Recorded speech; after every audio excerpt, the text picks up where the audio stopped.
بسم اللہ الرحمن الرحیم۔ تمام ناظرین اور سامعین کو حسنین خان کا خلوص بھرا سلام۔ میں ہوں حسنین خان اور آپ دیکھ رہے ہیں 14 ستارے یوٹیوب چینل۔ معزز دوستو، بخت نصر بادشاہ ابتدا میں نہایت نیک بخت و صالح تھا۔ حضرت زکریا اور حضرت یحییٰ علیہ السلام کی نہایت اطاعت کرتا تھا۔ اتفاقاً اس نے ایک عورت سے نکاح کیا جس کے ہمراہ ایک لڑکی نہایت حسینہ و جمیلہ پہلے شوہر سے تھی۔ جب وہ لڑکی سن بلوغ کو پہنچی تو بادشاہ اس کی حسن بہار دیکھ کر فریفتہ و دیوانہ ہو گیا۔ اس کی ماں کو پیغام دیا، وہ بہت خوش ہوئی، مگر دل میں اندیشہ کیا کہ بادشاہ پیغمبروں کا مطیع و فرما بردار ہے اور نکاح اللہ کے پیغمبر کی شریعت کے خلاف ہے، وہ کیوں اس کام کی اجازت دیں گے؟ اس لیے بادشاہ سے کہا کہ تم اس کا حق مہر ادا نہ کر سکو گے۔ اس نے دریافت کیا کہ کتنا حق مہر ہے؟ جو کچھ کہو میں دوں گا۔ عورت نے کہا کہ اس کا مہر تمہارے دونوں پیغمبروں کا سر ہے، اگر تم یہ مہر ادا کر سکو تو لڑکی حاضر ہے، ورنہ اس کا نام مت لو۔ بادشاہ نے کہا کہ یہ پیغمبر ہمارے دشمن نہیں بلکہ ہمارے خیر خواہ اور دعا گو ہیں، ان کو بے جرم و گناہ قتل کرنا ظلم عظیم ہے، اس کے سوا کچھ مانگو، جو مہر مانگو مجھے منظور ہے۔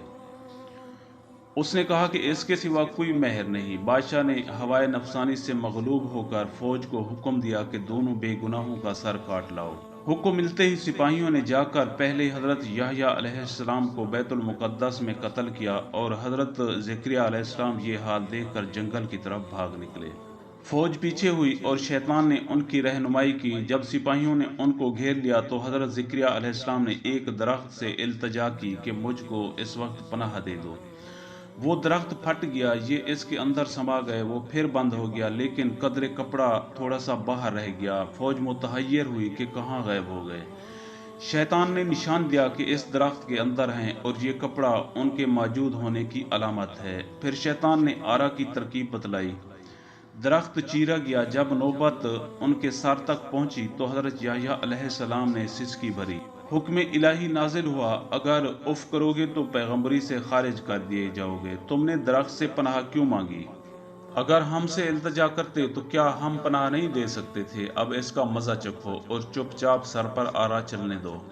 غرض یہ کہ سر سے پاؤں تک جسم چیرا گیا اور حضرت زکریا علیہ السلام نے چپ چاپ برداشت کیا۔ جب دونوں پیغمبر اس بے دردی سے قتل ہوئے تو غضب الہی نازل ہوا، دن تاریک ہو گیا۔ ایک بادشاہ فوج خونخوار لے کر چڑھا اور اس شہر کے باشندوں کو گرفتار کر لیا۔ حضرت یحییٰ علیہ السلام کا خون بند نہ ہوتا تھا، جب قبر میں رکھتے تھے تو قبر خون سے لبریز ہو جاتی تھی۔ بادشاہ کے لشکر نے قسم کھائی کہ جب تک خون بند نہ ہوگا میں قتل سے باز نہ رہوں گا۔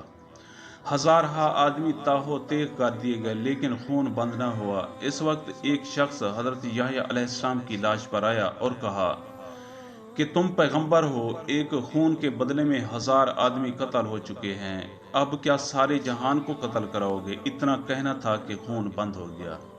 جامعہ دمشق میں حضرت یحییٰ علیہ السلام کی قبر ہے۔ پیارے دوستو، ہم امید کرتے ہیں کہ آپ کو ہماری یہ ویڈیو اچھی لگی ہو۔ اگر آپ کو ہماری یہ ویڈیو اچھی لگے تو پلیز آپ ہمارے چینل کو سبسکرائب اور اس ویڈیو کو لائک ضرور کیجیے۔ اب ہمیں اپنی اگلی ویڈیو تک کے لیے اجازت دیجیے، اس دعا کے ساتھ کہ اللہ پاک آپ کو اپنی حفظ و امان میں رکھے۔ اپنا بہت زیادہ خیال رکھیے گا۔